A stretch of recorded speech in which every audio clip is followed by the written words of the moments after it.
Hi guys, ipaprank natin yung kapatid natin.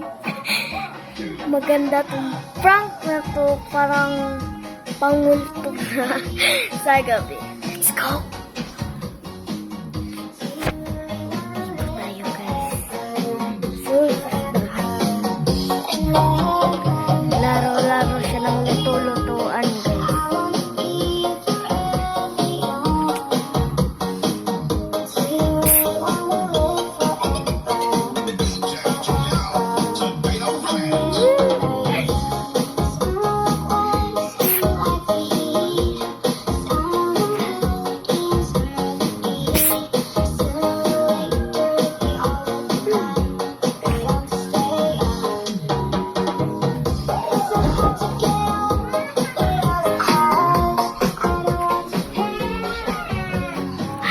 Go.